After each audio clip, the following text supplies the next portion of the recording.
Ya, Shalom Sobat Prestasi dan pemirsa Bel TV yang dikenan Tuhan. Selamat sore dan salam sejahtera buat kita semua. Jumpa lagi dengan program acara pengajaran dan kesaksian, di mana program acara ini hadir setiap Jumat kedua dan Jumat keempat untuk memberkati kita semua. Dan saya juga akan menyapa pemirsa Bel TV yang menyaksikan kami melalui streaming di www.mediaministry.us, di www.mediaministry.us. Selamat bergabung. Dan juga pemirsa Bel TV, kami tetap membuka line interaktif kami di 0853 105 191 77. Sekali lagi di 0853 105 191 77 atau di 021 501 114 77. Atau sekali lagi saya ulang lagi di 021 501 114 77, dan ada yang kartu M3 di 0857 163 77 977, di 0857 163 77 977. Dan juga Sobat Prestasi yang dikenan Tuhan yang mendengarkan kami melalui 107,7 FM Prestasi FM, selamat bergabung juga. Dan di studio kami sudah hadir dan Ibu Sri Mulyani, dan acara ini juga disaksikan secara live dan bisa dengarkan di YouTube ya, langsung menontonnya di YouTube dengan mengetik pada YouTube Bible TV Jakarta, langsung bisa menontonnya secara langsung di sana. Ya, kita akan sapa Ibu Sri Mulyani. Shalom Ibu. Shalom, selamat sore, sampai ketemu dengan pengajaran dan kesaksian.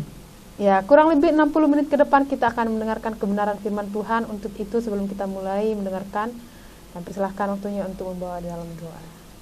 Baik, Sobat Prestasi dan juga Bible TV, Sobat Prestasi dan pemirsa Bible TV yang dikenan oleh Tuhan, sebelum kami melanjutkan acara pengajaran dan kesaksian, baiklah kami ajak berdoa. Bapa, di dalam nama Tuhan Yesus, kami mengucap syukur Tuhan kesempatan yang Kau berikan kepada kami saat ini. Kami sangat bersyukur karena Engkau sungguh baik dan telah berbuat baik kepada setiap kami. Pada sore hari ini Tuhan, dan selanjutnya Tuhan, acara pengajaran dan kesaksian, Tuhan Yesus Kristuslah yang mengambil alih, yang mengajar setiap kami, baik kami Tuhan yang ada di studio maupun para pendengar. Bukan sekedar mengajar, tetapi Tuhan menjawab setiap pergumulan, permasalahan yang dihadapi oleh para pemirsa Bible TV dan Sobat Prestasi yang dikenan Tuhan. Kami percaya saat inilah waktumu Tuhan untuk menjawab setiap pergumulan anak-anakmu, karena waktumu sudah sangat singkat. Engkau menghendaki kami Tuhan hidup benar-benar dipimpin oleh Roh Allah. Dan saatnya Tuhan, Engkau yang mengambil alih pelayanan ini dari awal, pertengahan hingga akhir ke dalam tangan kanan Tuhan Elohim, kepada Roh Tuhan Allah Bapa, di dalam nama Tuhan Yesuslah yang menuntun kami, yang menyampaikan isi hatinya kepada setiap kami dan para pemirsa, para pendengar. Silahkan Tuhan Yesus, Engkau yang berbicara. Biar hikmat wahyu yang Tuhan miliki, itulah yang mengajar kami dan yang menerangi hati kami.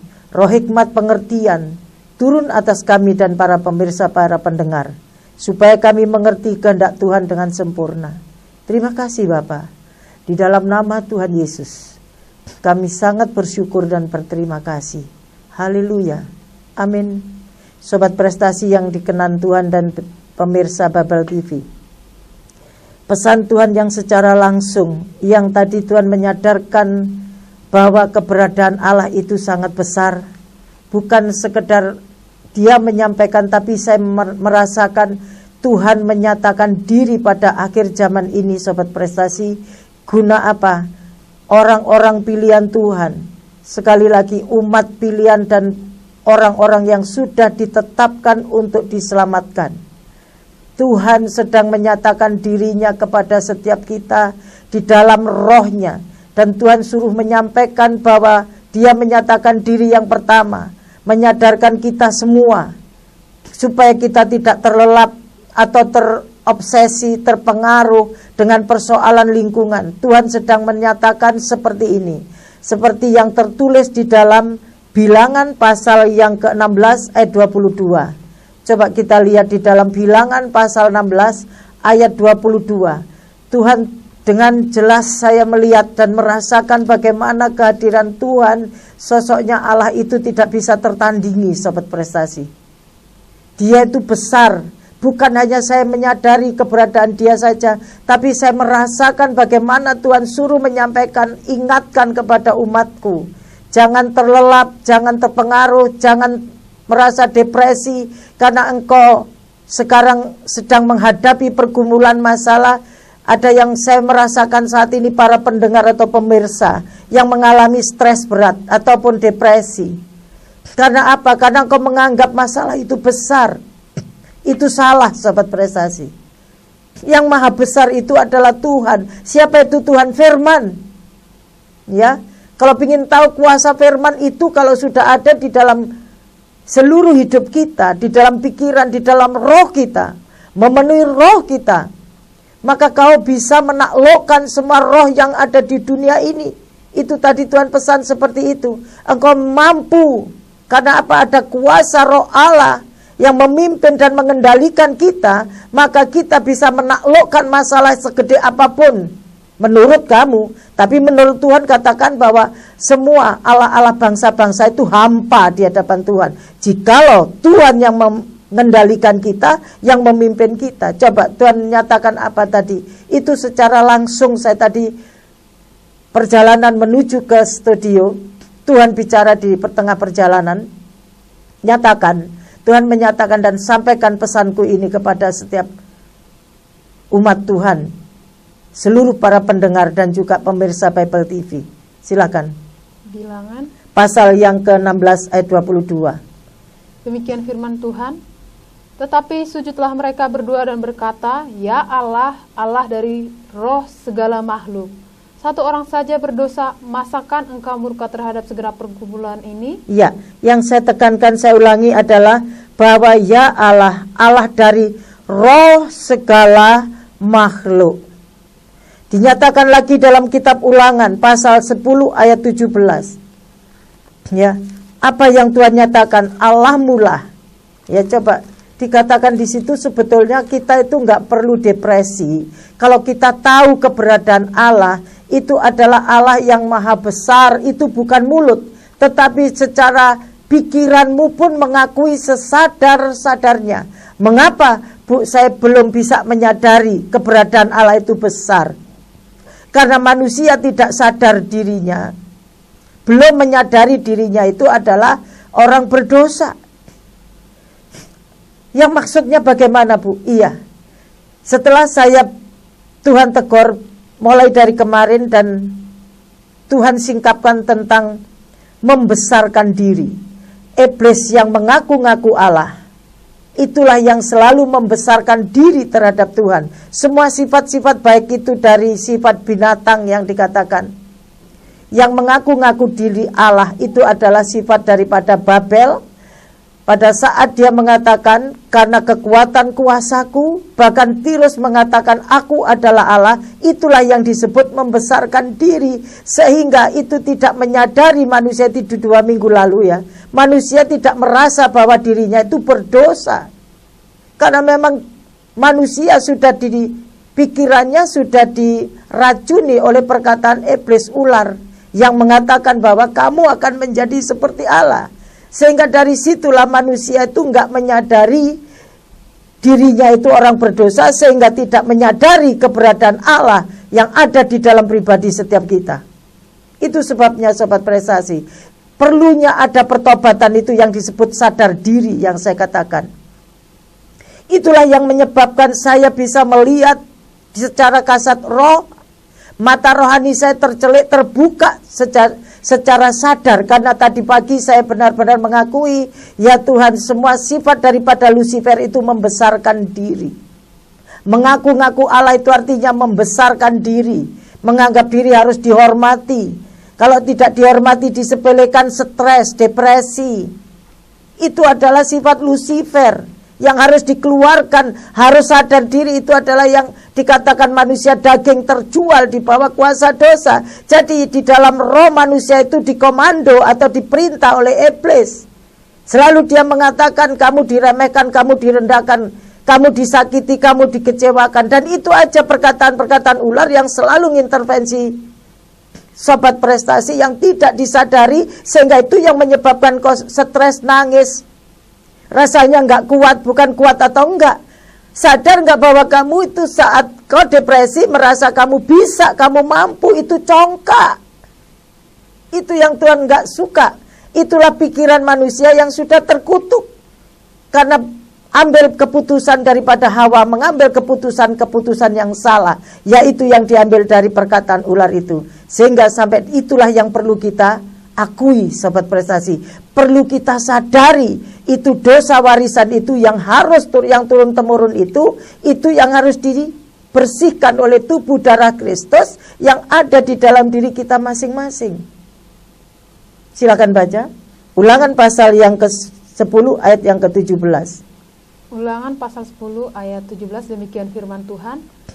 Sebab Tuhan Allahmu lah Allah segala Allah dan Tuhan segala Tuhan, Allah yang besar, kuat dan dahsyat, yang tidak memandang bulu ataupun menerima suap. Amin. Dikatakan segala Allah, bahkan dikatakan yang besar. Di sini lagi pernyataan lagi, 1 Raja-Raja 8 ayat 27. Ini lebih dahsyat lagi. Tuhan menyatakan akulah Allah. Sebagaimana Tuhan menyatakan diri pada saat bangsa Israel mau keluar dari tanah perhambaannya itu, dari tanah Mesir, keluar dari perbudakan. Tuhan menyatakan diri kepada Musa, dan itu juga yang Tuhan mau nyatakan pribadinya kepada kita, guna supaya kita menyadari bahwa semua keberadaan roh dunia yang lemah dan miskin itu semuanya adalah hampa. Nanti kita baca, setelah kita baca ini, silakan baca. 1 Raja-Raja 8 ayat 27. Ayat 27. Ya, silakan. Demikian firman Tuhan. Tetapi benarkah Allah hendak diam di atas bumi? Sesungguhnya langit, bahkan langit yang mengatasi segala langit pun tidak dapat memuat engkau. Terlebih lagi rumah yang kudirikan ini. Iya. Ini Tuhan menyatakan diri, aku itu besar. Kalau kau sekarang terpuruk dengan persoalanmu, karena engkau belum melakukan pengakuan dosa atau bertobat, sadarlah diri. Ya Tuhan, selama ini itu yang sifat congkak, angkuh, sombong, itu penyebab manusia stres, depresi, ya. Terus kemudian tidak kuat, nggak tahan. Itu siapa yang dikatakan apa penyebabnya? Manusia tidak tahan, tidak mampu untuk melawan semua yang disebut masalah atau menyelesaikan masalah, nggak mampu untuk menyelesaikan masalah. Coba kita lihat Ratapan 1 ayat yang ke-14. Ini penyebabnya, ya. Dikatakan Tuhan, kalau kita ingin mengatasi semua masalah, kita dimampukan Tuhan, ayo kita merendahkan hati di hadapan Tuhan. Akui bahwa memang manusia itu lemah dan miskin. Itulah keberadaan manusia yang sesungguhnya. Ya. Ratapan 1 ayat 14. Ayat 14. Ya. Demikian firman Tuhan, segala pelanggaranku adalah kuk yang berat, suatu jalinan yang dibuat tangan Tuhan, yang ditaruh di atas tengkukku, sehingga melumpuhkan kekuatanku. Melumpuhkan kekuatanku. Artinya disinilah manusia tidak mampu untuk menangani masalah. Karena apa? Kau sedang memikirkan masalah. Coba kitab Hakim-Hakim kita lihat pasal 1 juga. Ketika orang memilih Allah lain, maka terjadilah perang di pintu gerbang. Ya, coba kita lihat ya. Di kitab Hakim-Hakim.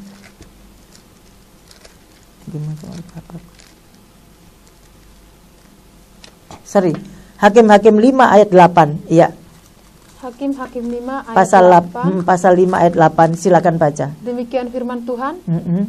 Ketika orang memilih Allah baru, maka terjadilah perang di pintu gerbang. Sesungguhnya perisai ataupun tombak tidak terlihat di antara 40.000 orang di Israel. Iya. Ketika engkau mulai memikirkan masalah, engkau terjadi peperangan secara rohani. Engkau mengalami stres. Coba sekarang memilih, ya Tuhan ampuni aku, memang aku nggak mampu. Aku tidak memiliki kemampuan untuk menyelesaikan masalah. Itu artinya orang yang rendah hati. Kalau orang masih mengalami depresi, stres, berarti di situ keangkuhan dan kecongkaanmu sedang dihancurkan, dirobohkan. Yang 2 minggu lalu sudah saya sampaikan, Edom itu adalah Esau. Esau itu adalah orang yang benar-benar menghina hak kesulungan, yang selain itu dia lebih utamakan daging daripada Tuhan. Dia lebih menuruti hawa nafsu daging daripada mentaati firman Tuhan. Itulah penyebab manusia tidak lagi mengandalkan kekuatan Tuhan. Itu yang dikatakan di kitab Yeremia 17. Ya, mungkin itu sering kali kita baca. Coba kita lihat dulu Yeremia 17.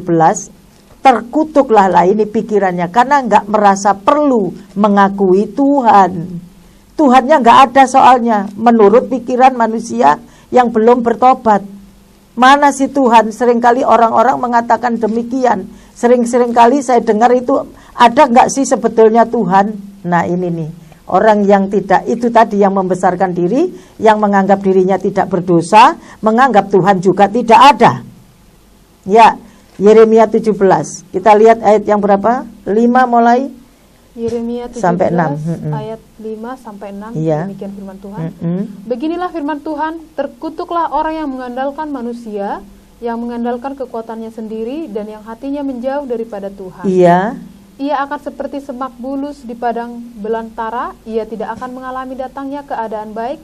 Ia akan tinggal di tanah angus, di padang gurun, di negeri padang asin yang tidak berpenduduk. Mengapa Tuhan katakan manusia seringkali menggunakan kekuatan sendiri? Nah ini ketemu Roma pasal 1 ayat 28. Karena tidak merasa perlu mengakui Tuhan, makanya Tuhan menyerahkan kepada pikiran terkutuk.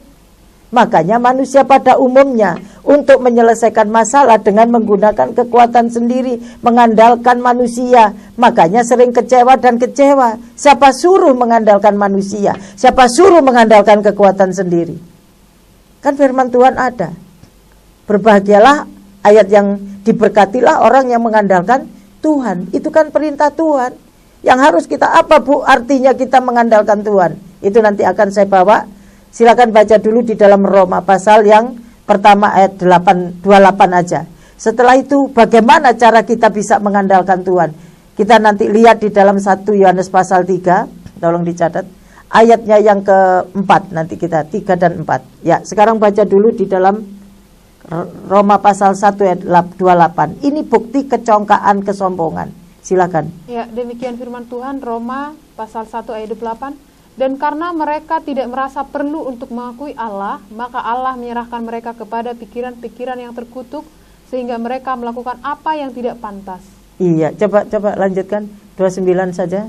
Penuh dengan rupa-rupa kelaliman, kejahatan, keserakahan dan kebusukan, penuh dengan dengki, pembunuhan, perselisihan, tipu muslihat dan kefasikan. Dan seterusnya.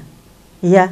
Terus bagaimana Bu? Ya tadi kan Tuhan ngomong tidak merasa perlu mengakui Tuhan. Tadi ya, tidak menyadari keberadaan Tuhan dalam dirinya. Karena tadi manusia pikirannya sudah tertutup, perasaannya sudah tumpul, pikirannya sia-sia, bahkan hatinya degil.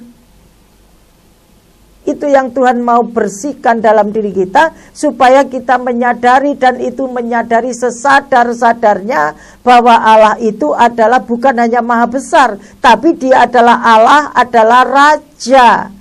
Dialah yang memerintah atas manusia. Jangan kita perintah-perintah manusia. Kita ingin jadi Allah atas sesamamu, itu yang disebut angku, itu yang disebut congkak. Kamu ingin menyelesaikan masalah dengan kekuatanmu sendiri, itu congkak. Bagaimana Bu kalau gitu cara untuk saya mengandalkan Tuhan? 1 Yohanes yang menjawab pasal 3.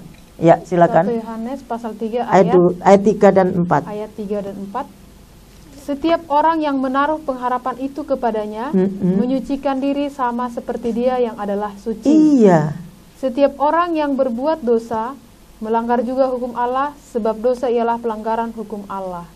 Amin. Menyucikan diri itu artinya bertobat atas pikiran yang angkuh, yang congkak, yang mengandalkan kekuatan sendiri, tadi penuh dengan rupa-rupa kelaliman. Lalim itu artinya menindas kebenaran. Ya. Tidak lagi mengakui Tuhan. Kalau kamu yang berusaha, Tuhan akan angkat tangan. Kalau engkau angkat tangan, Tuhan turun tangan. Seperti itu sebetulnya. Artinya apa? Ya Tuhan, dari dalam diriku, kalau itu yang keluar dari mulutmu, tidak bisa berbuat apa-apa. Kalau aku tidak melihat engkau, pakai itu sebagai doa. Supaya apa? Supaya mata rohani kita tidak dibutakan oleh masalah.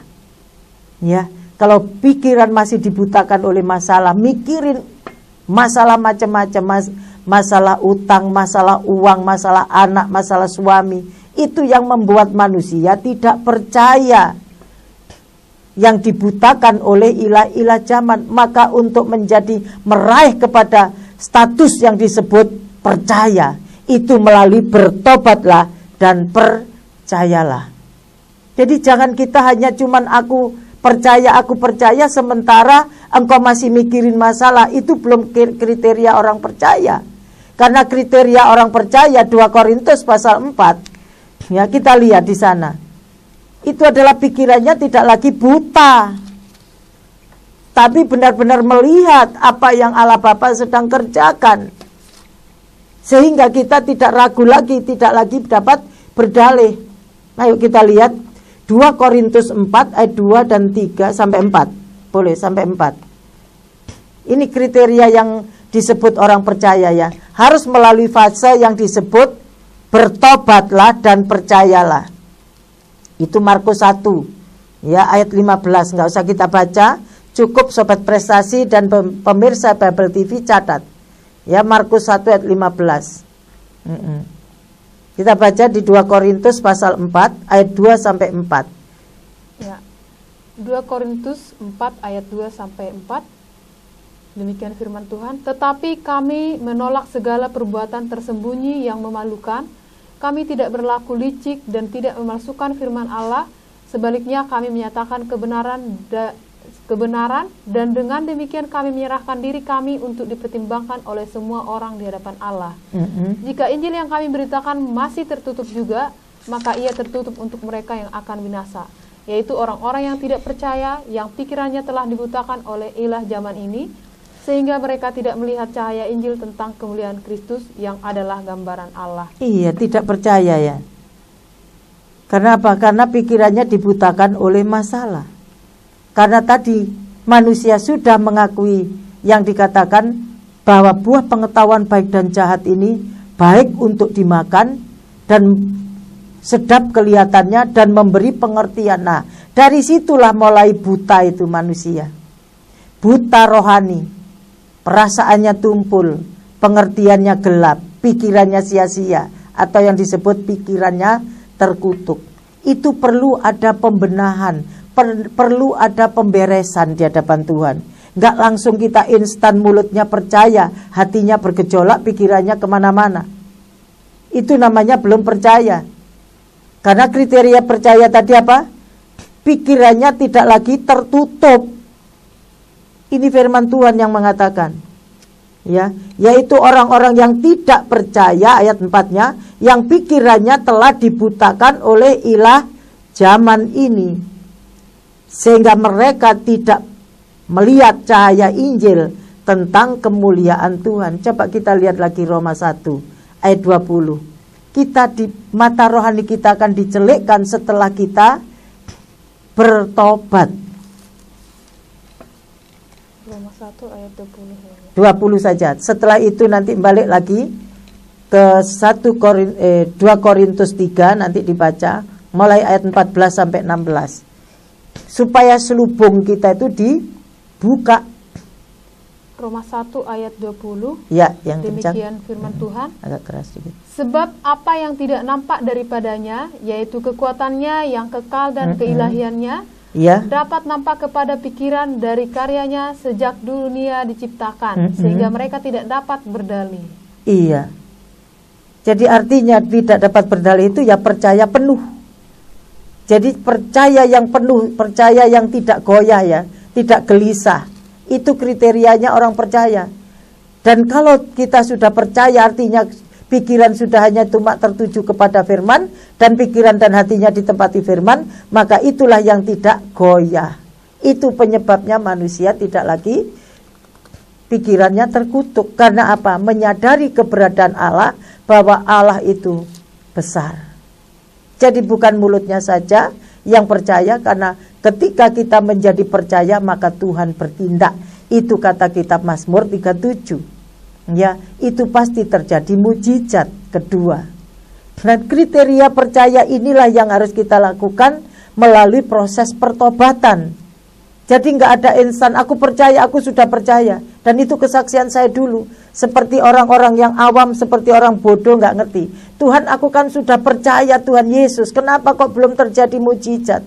Ternyata saya baca-baca firman Tuhan, dan Tuhan membukakan selubung saya. Karena di dalam 2 Korintus pasal yang ketiga, tolong dibaca, ayat yang ke-14 sampai ayat yang ke-16. Ini cara untuk kita memperoleh yang disebut percaya.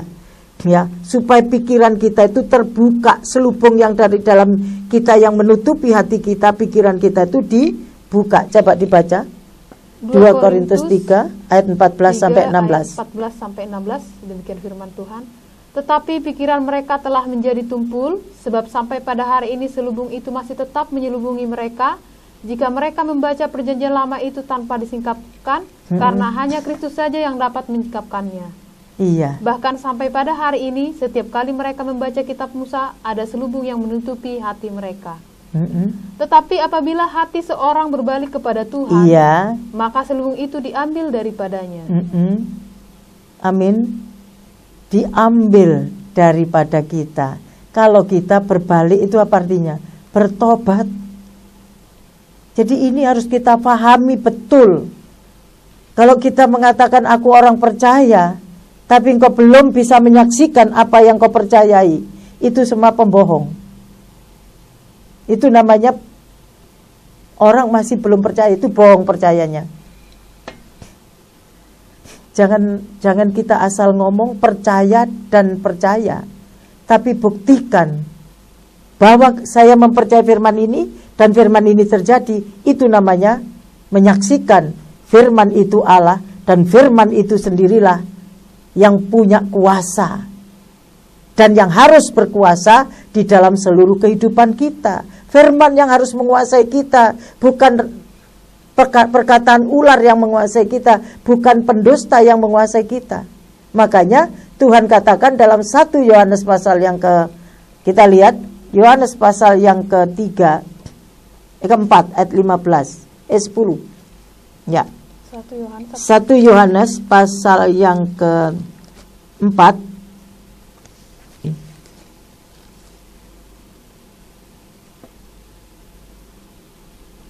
salah. Kita lihat 1 Yohanes pasal yang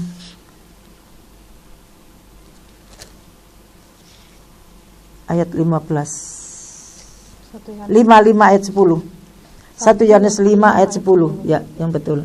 1 Yohanes 5 ayat 10, demikian firman Tuhan. Barang siapa percaya kepada anak Allah, ia mempunyai kesaksian itu di dalam dirinya. Barang siapa tidak percaya kepada Allah, ia membuat dia menjadi pendusta, karena ia tidak percaya akan kesaksian yang diberikan Allah tentang anaknya. Inilah yang harus dibuang. Inilah yang kumaksudkan, yang kita maksudkan, yang Tuhan maksudkan tentang pendusta itu, tentang racun ular itu yang sudah menipu manusia dari abad ke abad, dari zamannya Hawa.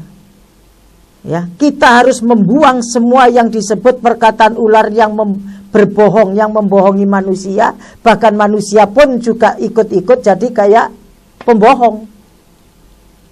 Bukan hanya semua manusia akhirnya jadi pendusta. Kenapa? Karena perkataan ular itu sudah termeterai di dalam perbendaharaan jiwanya, pikirannya. Sehingga dikatakan di sini, barang siapa percaya kepada anak Allah, ya, ia mempunyai kesaksian, artinya menyaksikan apa yang dipercayai di dalam firman ini. Seperti yang saya alami, dan berkali-kali saya mengalami firman. Apa yang Tuhan firmankan ini terjadi. Saya mengalami firman seperti Mazmur 96. Ya, itu yang saya alami, ayat yang keempat dan 5. Ya, sebab Tuhan maha besar. Itu yang saya ucapkan, saya akui dengan mulut. hati saya percaya, maka terjadi mujizat. Apalagi yang saya alami banyak.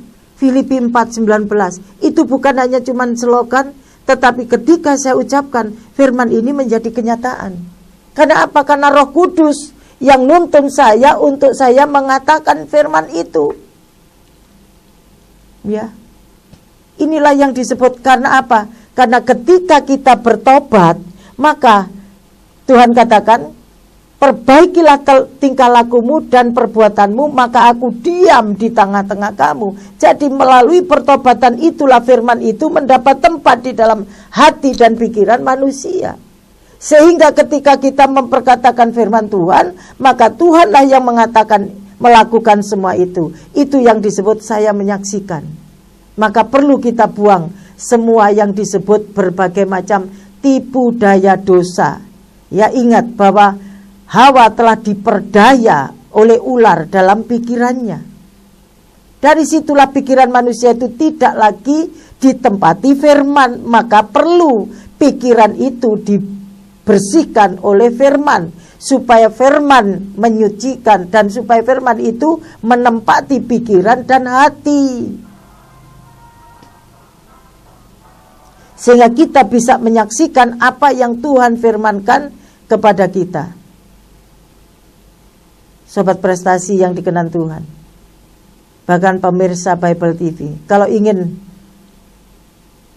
konseling lebih dalam lagi pengertian ini atau minta dibimbing, silakan hubungi di nomor HP saya langsung dengan saya sendiri. Tolong dibacakan. Ya, di 0853 105 19177. Sekali lagi di 0853 105 19177 atau di 021 501 11477. Sekali lagi di 021 501 11477. Dan juga ada kartu yang baru yaitu di 0857 1637 7977. Di 0857 1637 7677. Ya, sobat prestasi dan pemirsa Bible TV yang dikenan Tuhan, itulah sebabnya yang Tuhan katakan di dalam kitab Efesus pasal yang keempat ayat 23-24, kita perlu diperbaharui pikiran dan hati, pikiran dan roh kita. Supaya apa? Diperbaharui oleh apa, Bu? Oleh firman. Karena Tuhan sendiri yang menyucikan kita, firman sendiri yang menyucikan kita. Yuk kita lihat di dalam kitab Efesus pasal 4 ayat 23 sampai 24. Silakan baca. Efesus pasal 4 ayat 23 sampai 24. Demikian firman Tuhan. Supaya kamu dibaharui di dalam roh dan pikiranmu, dan mengenakan manusia baru yang telah diciptakan menurut kehendak Allah di dalam kebenaran dan kekudusan yang sesungguhnya. Iya, supaya kita dibaharui di dalam roh. Nah ini, rohmu manusia itu sudah tercemar oleh yang disebut rupa-rupa roh-roh najis, roh-roh jahat, roh cabul, roh pendusta. Nah itu akhirnya manusia itu semua ada di alam bawah sadar. Itulah roh manusia yang perlu diperbarui supaya roh Allah. Makanya kenapa Raja Daud di kitab Mazmur 51, ya, supaya roh kita itu menjadi teguh atau kuat, atau yang disebut orang yang percaya itu tidak goyang pikirannya. Tapi benar-benar seperti itulah yang dilakukan oleh Raja Daud pada saat dia menghadapi kesesakan. Ya, coba kita baca di dalam kitab Mazmur 51 mulai ayat yang ke-8 sampai 12. Ya. Mazmur 51 ayat 8 sampai 12, demikian firman Tuhan. Iya. Sesungguhnya engkau berkenan akan kebenaran dalam batin, dan dengan diam-diam engkau memberitahukan hikmat kepadaku. Bersihkanlah aku daripada dosaku dengan hisop, maka aku menjadi tahir. Iya. Basuhlah aku, maka aku menjadi lebih putih dari salju. Biarlah aku mendengar kegirangan dan sukacita. Iya. Biarlah tulang yang kau remukkan bersorak-sorai kembali. Sembunyikanlah wajahmu terhadap dosaku, hapuskanlah segala kesalahanku. Jadikanlah hatiku tahir ya Allah, dan perbaharuilah batinku dengan roh yang teguh. Amin. Ya, roh yang teguh, ini yang harus kita kejar. Yang tadi saya bilang, Tuhan sanggup loh. Karena tadi dikatakan manusia itu setitik debu. Ya, kalau kita mengaku, cuma Tuhan ngomong mengakui dosa, menyadari kesalahan kita di hadapan Tuhan. Seperti Daud ini mengatakan, pengakuan dosanya Daud, itulah perlu kita contoh. Bersihkanlah aku daripada dosaku dengan hisop, maka aku menjadi tahir. Dia menyadari kesalahannya, dia mengakui dosanya. Ya, kalau kita orang yang merendahkan hati di hadapan Tuhan, jawaban doa itu pasti ada.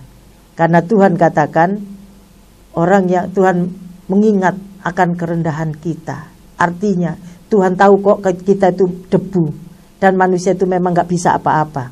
Tetapi selama kita mau mengakui, ya, kita menyadari dosa kita, maka Tuhan mengangkat selubung. Itu yang pertama. Tuhan akan mengangkat selubung. Semua pikiran-pikiran yang ditempati penipu tadi itu dibersihkan oleh Tuhan. Kenapa? Karena jiwanya manusia sudah dipenuhi dengan penipu, dengan berbagai macam tipu daya dosa, tipu daya jahat, tipu daya kekayaan, dan seterusnya. Tipu muslihat iblis, itu semua ada di dalam pikiran dan hati manusia.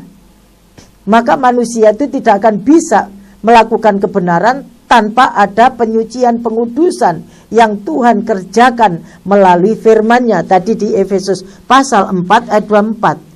Ya, dan mengenakan manusia baru yang telah diciptakan menurut firman Allah. Kalau saya bilang, menurut kehendak Allah di dalam kebenaran dan kekudusan yang sesungguhnya. Bahkan Yohanes 17 ayat 17, kita semua dikuduskan oleh kebenaran, karena memang manusia itu adalah pendusta semua. Ya, itulah sebabnya kita harus bersih dari perkataan ular itu, terutama di dalam akal budi, dalam pikiran, dalam hati, dalam perasaan. Seringkali kita itu lebih senang meninabubukkan daging dengan perasaannya. Ingat, perasaan itu adalah si pencuri, ditempati oleh pencuri, menyebabkan manusia tidak percaya, menyebabkan manusia itu bimbang. Karena apa? Ya karena memang perasaan, pikiran, pengertian, ya, coba kita lihat Efesus 4 tadi ayat 17, itu sudah dipenuhi dengan perkataan ular yang sudah kita bahas juga. Sebetulnya ini sudah lama, tapi saya akan ulas. Saya ingatkan kembali bahwa perasaan, pikiran, ya, pengertian dan hati itu semua sudah ditempati oleh perkataan ular. Maka manusia susah untuk mengerti firman Tuhan. Ya, untuk memahami, bahkan perasaannya pun tumpul. Ayo dibaca dari ayat 4 ayat 17 sampai 19. Ya. Efesus 4 ayat 17 sampai 19, demikian firman Tuhan. Sebab itu kukatakan dan kutegaskan ini kepadamu di dalam Tuhan, jangan hidup lagi sama seperti orang-orang yang tidak mengenal Allah dengan pikirannya yang sia-sia dan pengertiannya yang gelap, jauh dari hidup persekutuan dengan Allah, karena kebodohan yang ada di dalam mereka dan karena kedegilan hati mereka. Perasaan mereka telah tumpul, sehingga mereka menyerahkan diri kepada hawa nafsu dan mengerjakan dengan serakah segala macam kecemaran. Inilah yang sumber percabulan. Karena perkataan ular menyebabkan pikiran manusia menjadi sia-sia. Itu artinya apa? Manusia pikirannya hanya tertuju kepada dunia dan masalah. Akhirnya yang dikatakan manusia tidak lagi percaya kepada firman Tuhan, menganggap firman Tuhan itu mati, huruf mati, nggak ada kuasanya. Itu yang sekarang saya peringatkan kepada sobat prestasi.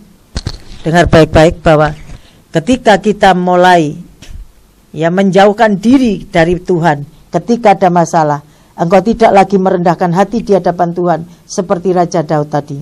Engkau semakin tidak akan punya kuasa atau daya untuk menyelesaikan masalah. Semakin engkau merosot imanmu, semakin mundur imanmu ketika engkau menghadapi masalah. Seperti itulah orang yang disebut benih itu ditaburkan di tengah semak duri atau tanah berbatu-batu, ataukah di tempat pinggir jalan, ataukah di tempat hati yang baik.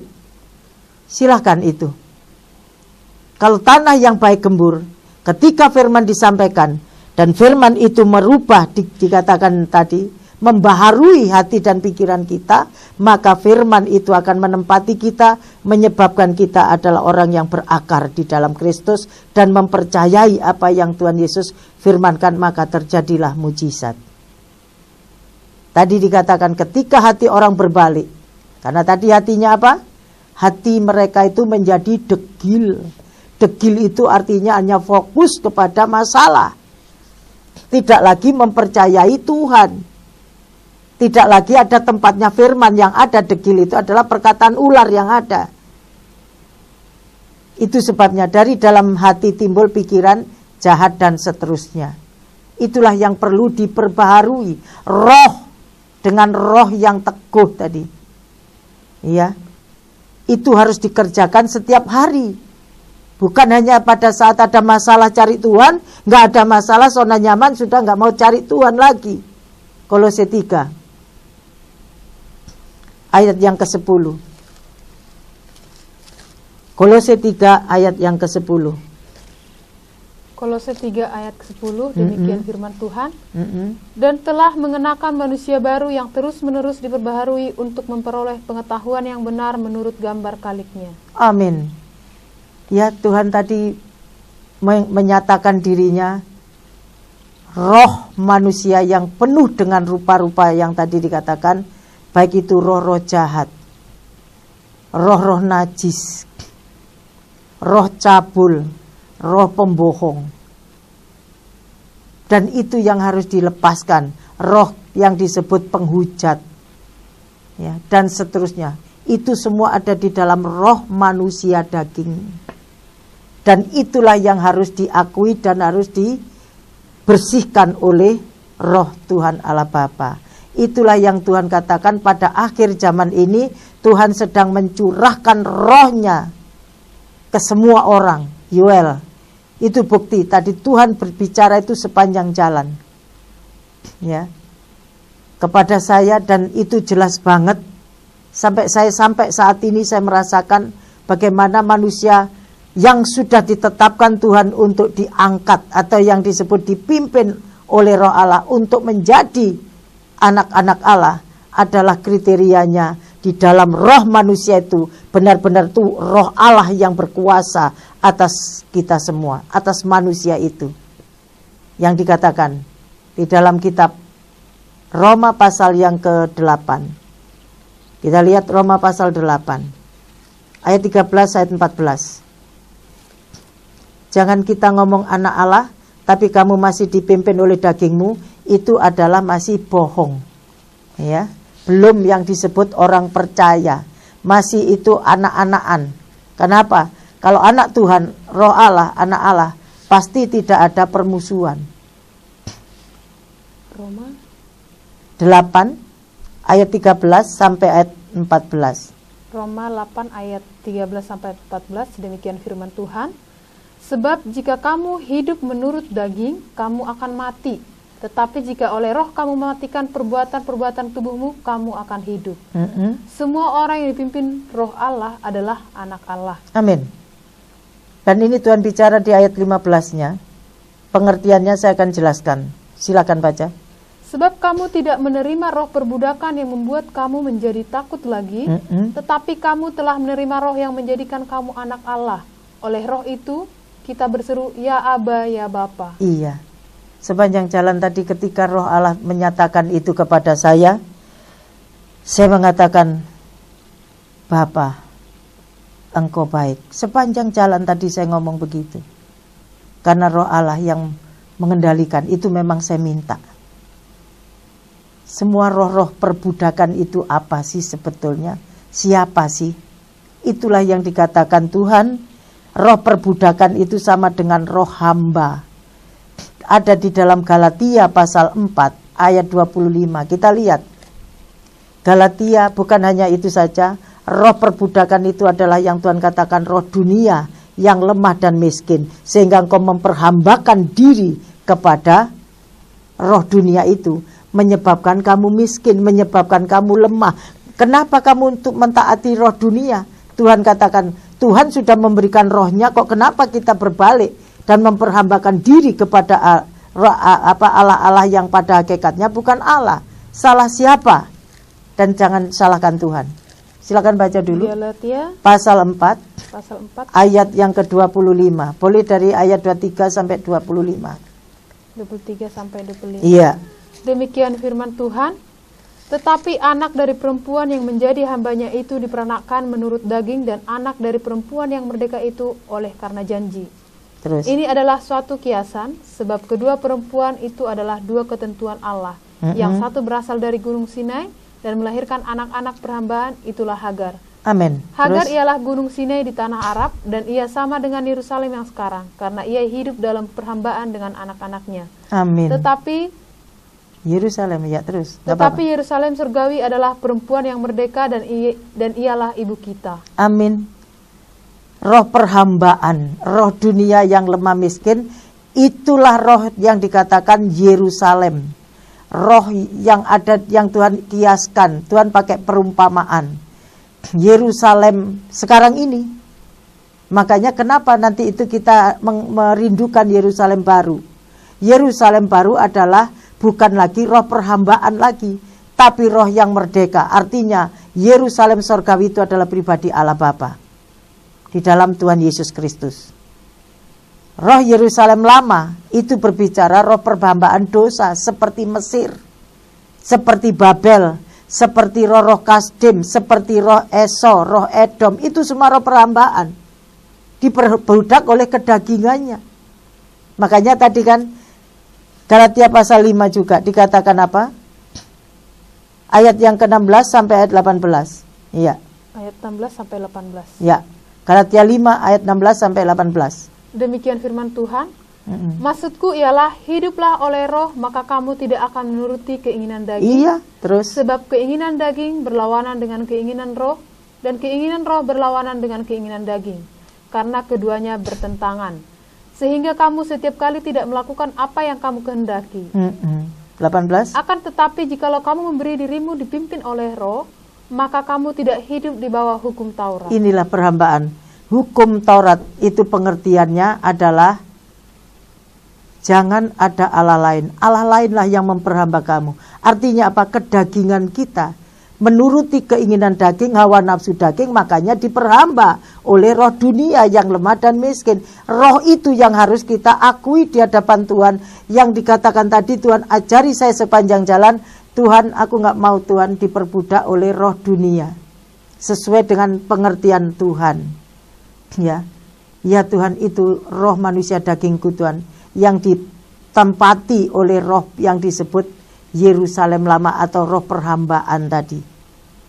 Itulah yang dikatakan Tuhan, keluarlah kamu dari roh perhambaan itu atau perbudakan dosa. Itu yang Tuhan maksudkan.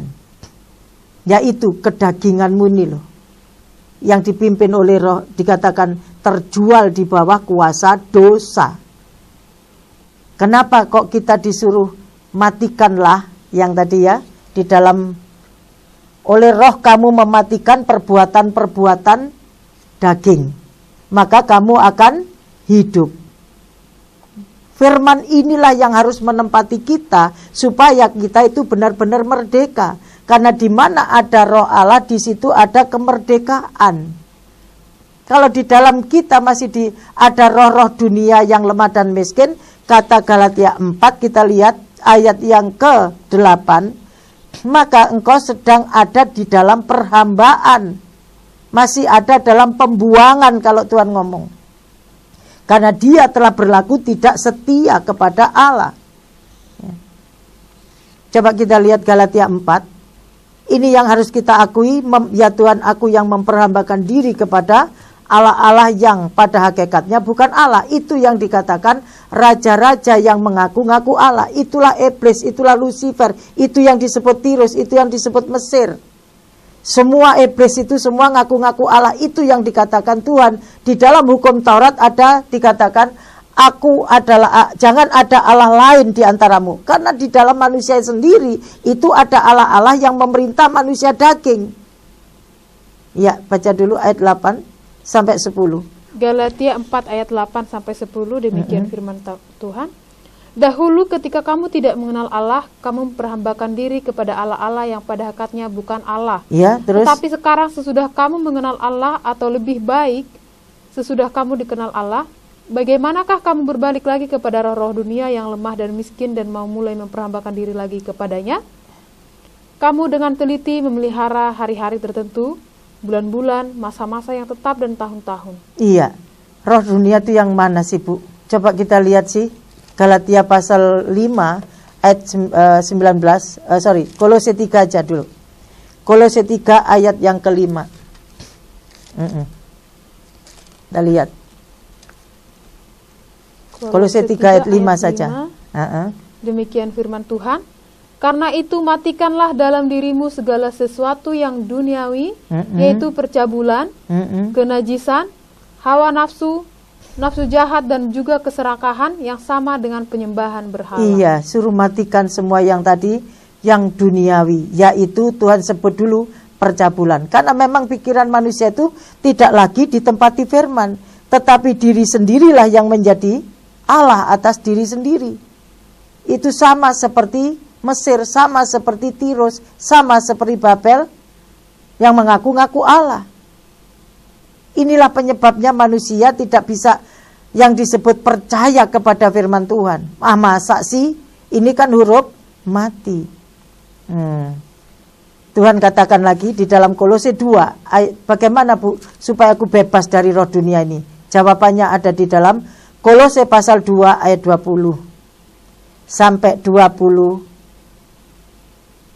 Silakan baca. Kolose 2 ayat 20 sampai 22. Demikian firman Tuhan. Apabila kamu telah mati bersama-sama dengan Kristus dan bebas dari roh-roh dunia, mengapakah kamu menaklukkan dirimu pada rupa-rupa peraturan seolah-olah kamu masih hidup di dunia? Jangan jama ini, jangan kecap itu, jangan sentuh ini. Semuanya itu hanya mengenai barang yang binasa oleh pemakaian dan hanya menurut perintah-perintah dan ajaran-ajaran manusia. Amin. Sobat prestasi yang dikenan Tuhan, waktunya sudah habis. Kita akhiri dan sekali lagi tolong dibacakan nomor telepon saya, karena saya akan jelaskan roh dunia itu yang bagaimana saja, apa saja itu perlu saya akan jelaskan secara pribadi.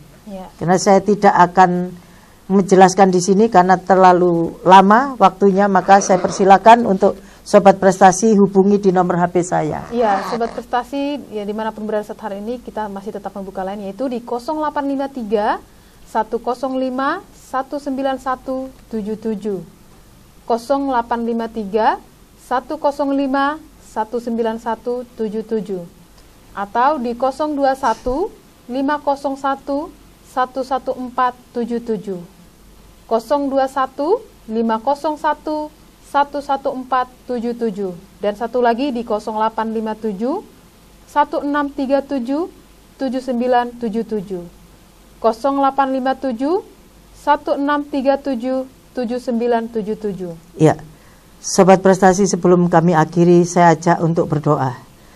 Terpuji namamu Aba ya Bapa di dalam nama Tuhan Yesus. Kami telah mendengarkan apa yang Kau sampaikan kepada umat-Mu, juga kami tidak terkecuali.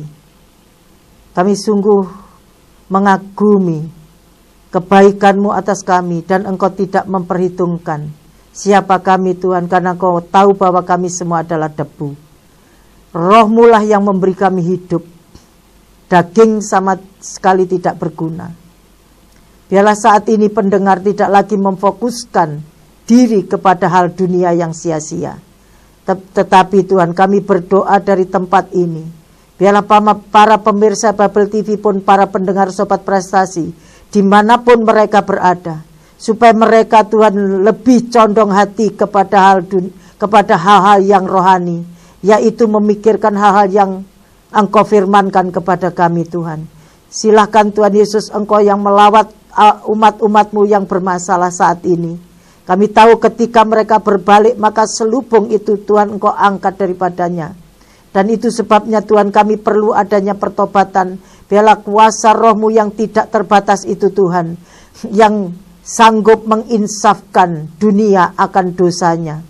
Biarlah saat ini Tuhan menyadarkan para pemirsa, para pendengar, dan semua kami tidak terkecuali. Biarlah Roh-Mu juga Tuhan menyadarkan kami akan dosa kami yang belum kami mengerti, belum kami akui di hadapan-Mu. Terima kasih Tuhan Yesus. Waktu dan kesempatan yang Kau berikan ini Tuhan. Bahkan penyataanmu itu yang luar biasa kepada setiap kami. Itulah yang Tuhan nyatakan ketika Engkau menyatakan dirimu kepada kami. Maka Engkau membinasakan perbuatan-perbuatan iblis yang selama ini Tuhan menguasai setiap para pendengar maupun kami tidak terkecuali. Engkau telah membinasakan semua itu dari dalam kehidupan setiap kami. Sehingga kami adalah orang-orang yang benar-benar dimerdekakan oleh keberadaan-Mu ya Allah Bapa di dalam Tuhan Yesus Kristus. Terima kasih Bapa, oleh kuasa Roh-Mu lah Bapa, kami telah dimerdekakan. Tidak lagi kami hidup dalam perhambaan, tetapi kami hidup di bawah kasih karunia. Terima kasih Aba, terima kasih Tuhan Yesus. Segala pujian, hormat, ucapan syukur kami kembalikan kepada Allah Bapa yang berhak menerima semuanya ini. Di dalam nama Tuhan Yesus kami berdoa, dan kami akhiri pengajaran dan kesaksian ini hanya di dalam nama Tuhan Yesus Kristus. Haleluya. Amin. Sampai ketemu di 2 minggu yang akan datang. Shalom. Tuhan Yesus memberkati.